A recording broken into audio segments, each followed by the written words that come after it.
종합신경심리검사 SNSB의 주의력 영역을 깊이 있게 살펴봅니다. 주의의 이론과 신경 기반, 그리고 두 개의 검사가 실제로 무엇을 재는지를 문헌고찰을 토대로 정리했습니다. 신경심리 검사를 해석할 때 우리는 기억과 언어, 시공간에 먼저 눈길을 줍니다. 하지만 그 모든 검사가 타당하려면 한 가지 전제가 먼저 충족되어야 합니다. 환자가 과제에 주의를 기울일 수 있어야 한다는 것입니다. 주의는 인지의 관문이며 주의가 흔들리면 그 위에 세워진 모든 결과의 의미가 함께 흔들립니다. 선망 환자에게 기억 검사를 한들 그 점수를 기억장애 증거로 읽을 수 없는 까닭이 바로 여기에 있습니다. 그렇다면 주의란 무엇일까요? 윌리엄 제임스는 주의를 동시에 가능한 여러 대상 가운데 하나를 마음이 또렷하게 붙잡는 것이라고 정의했습니다. 핵심은 선택입니다. 현대 신경심리학은 주의가 단일 능력이 아니라 여러 구성 요소의 묶음임을 분명히 합니다. 크게 두 축으로 나뉩니다. 하나는 강도 차원으로 얼마나 깨어있고 얼마나 오래 유지하는가입니다. 다른 하나는 선택성 차원으로 무엇에 주의를 주고 무엇을 거르는가입니다. SNSB의 두 검사는 바로 이 두 축을 각각 건드립니다. 주의를 나누는 대표적 틀이 포스너와 피터슨의 새 네트워크 모형입니다. 각성은 자극을 받아들일 준비 상태를 끌어올리고 정향은 여러 입력 가운데 하나로 주의를 옮기며 집행은 갈등을 감시하고 목표에 맞게 반응을 조정합니다. 흥미롭게도 새 네트워크는 각각 다른 신경 전달 물질의 조절을 받습니다. 각성은 노르에피네프린, 정향은 아세틸콜린, 집행은 도파민입니다. 판 연구진의 주의 네트워크 검사는 이 세 효율을 한 과제에서 함께 측정합니다. 재활 현장에서 널리 쓰이는 것은 졸버그와 메이티어의 위계 모형입니다. 가장 기초인 초점주의에서 시작해 지속주의, 방해를 거르는 선택주의, 과제 사이를 오가는 교대주의, 그리고 둘 이상을 동시에 다루는 분리주의로 올라갑니다. 이 틀의 뿌리에는 브로드벤트의 역과기 이론, 트리스먼의 약화 이론, 그리고 카너먼의 한정된 자원 모형이 있습니다. 표현은 달라도 결론은 같습니다. 주의는 강도와 선택, 두 축으로 갈라진다는 것입니다. 주의는 어느 한 영역의 일이 아니라 전두엽과 두정엽을 잇는 분산된 네트워크의 협응입니다. 코르베타와 슐머는 두 체계를 구분했습니다. 배측주의 네트워크는 목표에 따라 미리 어디를 볼지 정하는 하향식 통제를, 복측주의 네트워크는 예기치 못한 자극에 다시 주의를 돌리는 상향식 재정향을 맞습니다. 특히 지속주의에는 오른쪽 방구의 전두두정 영역이 두드러지게 관여합니다. 주의 요구가 커지면 활동이 잦아드는 기본 모드 네트워크가 과제에 끼어드는 순간이 곧 주의가 새는 순간입니다. 그 밑바닥에는 뇌간 망상활성계와 시상이 각성의 토대로 자리합니다. 각성의 가장 기초는 뇌간의 작은 핵, 청반에서 비롯됩니다. 청반은 노르에피네프린을 뇌 전체로 공급하는 거의 유일한 원천입니다. 이스턴 존스와 코언의 적응적 이득 이론에 따르면 청반은 두 가지 발화 양식으로 작동합니다. 긴장성 발화는 전반적 각성 수준을 정하고 위상성 발화는 과제 자극에 맞춰 순간적으로 터집니다. 너무 낮으면 졸리고 둔하며 너무 높으면 산만합니다. 그 중간에서 수행이 최적이 되는 역규자 관계가 나타납니다. 임상적으로 더 중요한 사실은 청반이 알츠하이머병에서 타우 병리가 가장 이르게 침착되는 부위라는 점입니다. 각성과 주의의 미세한 변화가 신경퇴행에 이른 깃발일 수 있습니다. 이제 SNSB의 주의력 영역을 봅니다. 서울신경심리검사 2파는 주의, 언어, 시공간, 기억, 전두집행의 5 영역을 평가하는 종합 배터리입니다. 이 가운데 주의력 영역은 단 2개의 청각검사로 구성됩니다. 지속주의와 각성을 보는 비질런스 검사, 그리고 숫자를 듣고 따라 외우는 숫자 외우기입니다. 비질런스는 강도 차원을, 숫자 바로 외우기는 단기 기억 용량을, 거꾸로 외우기는 작업 기억을 반영합니다. 단 2 검사로 얼마나 깨어 유지하는가와 얼마나 붙들어 다루는가를 동시에 포착하는 셈입니다. 첫 번째 검사, 비질런스 검사는 지속주의와 각성을 봅니다. 길고 단조로운 자극열 속에서 정해진 표적이 나올 때마다 반응하게 하여 집중을 유지하는 능력을 측정합니다. 이 연구의 뿌리는 매크워스의 시계 검사입니다.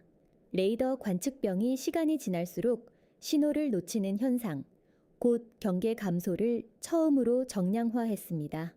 최근 종설들은 지속주의가 다닐 능력이 아니라 시시각각 요동치는 상태이며 완벽하고 끊김없는 경계란 존재하지 않는다고 정리합니다. 임상적으로 지속주의 결함은 가장 비특이적이면서도 가장 민감한 징후로 선망에서는 핵심 진단 기준이 됩니다. 2번째 검사, 숫자, 바로 외우기는 들은 순서. 그대로 따라 외우는 과제로 즉각적 단기 기억의 용량을 잽니다. 베들리의 작업 기억 모형에서 이는 청각과 언어 정보를 잠시 저장하는 음운 루프를 반영합니다.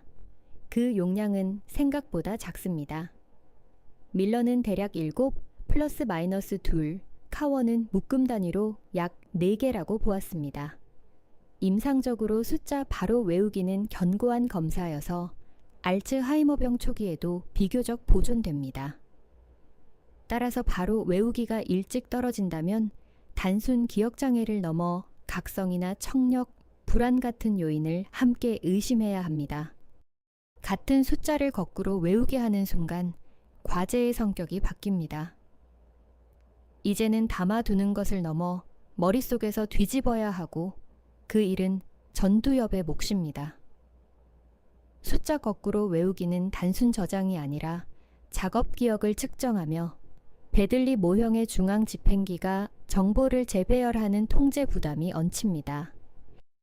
신경적으로는 배외측 전전두피질이 관여합니다. 실제로 이센에스비를 이용한 국내 연구에서 거꾸로 외우기 저하가 전두엽 피질 두께와 연관되었습니다. 바로 외우기는 정상인데 거꾸로만 떨어진다면 저장의 문제가 아니라 조작과 통제의 문제, 곧 전두집행계로 번지는 변화를 시사합니다. 숫자 거꾸로 외우기가 보여주듯 작업 기억과 주의는 떼어놓을 수 없습니다. 앵글은 작업 기억 용량의 본질이 저장 공간의 크기가 아니라 통제된 주의라고 주장했습니다. 방해 속에서 목표의 주의를 계속 묶어두는 능력이 곧 작업 기억의 개인차를 만든다는 것입니다. 카원 역시 작업 기억을 활성화된 기억과 그 안의 주의의 초점으로 보았고 그 초점이 붙들 수 있는 항목은 대략 4개에 불과합니다. 그래서 숫자 거꾸로 외우기는 주의 영역에 속하지만 전두집행 영역과 나란히 놓고 해석해야 합니다.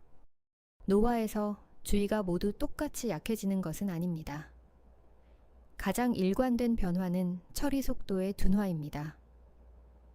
단순 저장, 곧 숫자 바로 외우기는 비교적 잘 유지되는 반면 조작이 필요한 작업 기억과 분리주의, 선택주의는 더 뚜렷하게 저하됩니다. 해셔와 잭스의 억제 결핍 가설은 나이가 들면 무관한 정보를 걸러내는 억제가 약해져 방해 자극이 많을 때 급격히 어려워진다고 설명합니다. 임상적으로 이는 주의 검사를 가능한 한 방해가 적은 환경에서 시행해야 함을 뜻합니다. 이스NSB의 2 검사 너머에는 다양한 측정 패러다임이 있습니다. 포스너의 단서 과제는 공간 정향을, 판 연구진의 주의 네트워크 검사는 각성과 정향과 집행을 한 과제에서 함께 잽니다. 연속 수행 검사는 지속주의와 반응 억제를, 스트룹 검사는 선택주의와 간섭 억제를, 선로 읽기 검사는 처리 속도와 교대주의를 봅니다. 다만 어떤 검사도 순수한 주의만 재지는 않습니다. 처리 속도와 운동 반응, 동기가 늘 섞여 들어가므로 낮은 점수를 곧장 특정 결함으로 환원하기 전에 이 공통 요인을 함께 따져야 합니다. 주의 장애를 가장 극적으로 보여주는 증후군이 편측 무시입니다. 감각도 운동도 멀쩡한데 한쪽 세계가 통째로 사라집니다. 환자는 손상 반대쪽, 대개 왼쪽 공간을 인식하지 못해 접시에 왼쪽을 남기고 그림의 왼쪽을 빠뜨립니다. 무시는 대개 우반구, 특히 하두정엽과 측두두정 접합부, 곧 복측주의 네트워크 손상 뒤에 나타납니다. 주의에 관한 한 우방구가 양쪽 공간을 함께 돌보는 우세의 반구이기 때문입니다. 한 가지 유념할 점은 SNSB의 주의력 영역이 청각 검사 중심이어서 시공간적 무시를 직접 포착하지 못한다는 것입니다. 이제 질환별 주의장애를 봅니다. 알츠하이머병은 일화기억 손상으로 시작하지만 주의도 이른 시기부터, 그러나 선택적으로 침범됩니다. 단순 숫자 폭은 초기에 보존되는 반면 분리주의와 작업기억은 더 일찍 저하됩니다. 특히 두 가지 일을 동시에 하는 이중과제에서 불균형하게 무너지는데 이는 자원을 배분하는 분리주의의 손상을 시사합니다. 한편 혈관성, 특히 피지라 소혈관병에서는 처리 속도 저하와 주의 집행 결함이 전면에 나옵니다. 환자는 흔히 기억은 그런대로인데 일 처리와 집중이 안 된다고 호소합니다. 루이소 채취매에서 가장 특징적인 것은 변동하는 주의와 각성입니다. 또렷한 순간과 멍한 순간을 오감으로 지속주의 검사에서의 큰 변동성은 알츠하이머병과 가르는 단서가 됩니다. 선망에서는 주의장애가 부수 증상이 아니라 진단의 핵심입니다.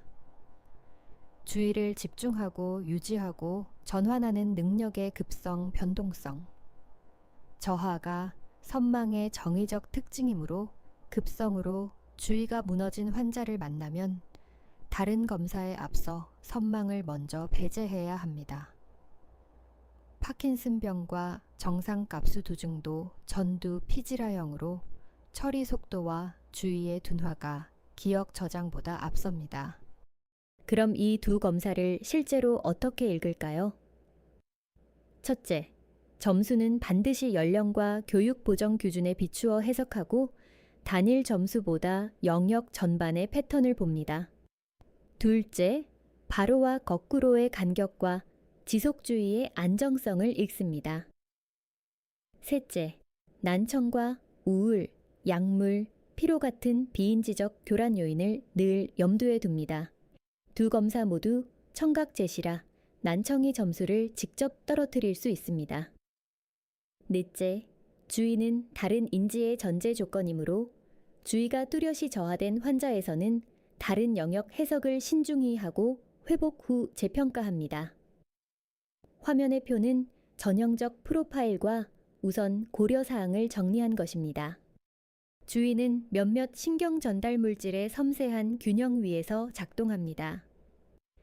아세틸콜린은 주의의 신호대 잡음비를 높이며 알츠하이머병의 콜린계 결핍은 주의와 기억 저해에 직접 기여합니다.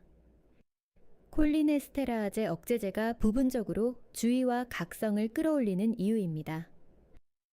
청반에서 비롯되는 노르에피네프린과 전두 선조체 도파민은 작업 기억과 주의 통제에 관여하는데 안스텐이 정리했듯 너무 적거나 너무 많으면 오히려 수행이 떨어지는 역유자 관계를 따릅니다.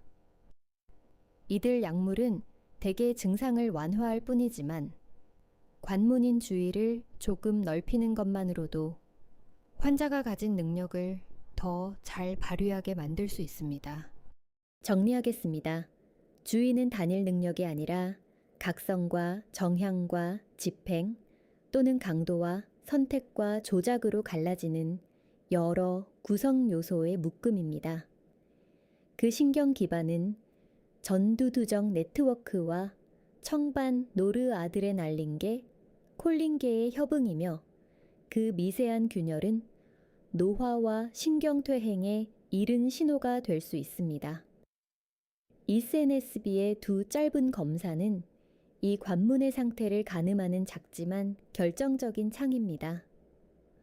보호자가 멍해졌다, 집중을 못한다고 말할 때 우리는 비로소 그 말에 신경학적 이름을 붙이고 감별의 실마리를 잡을 수 있습니다.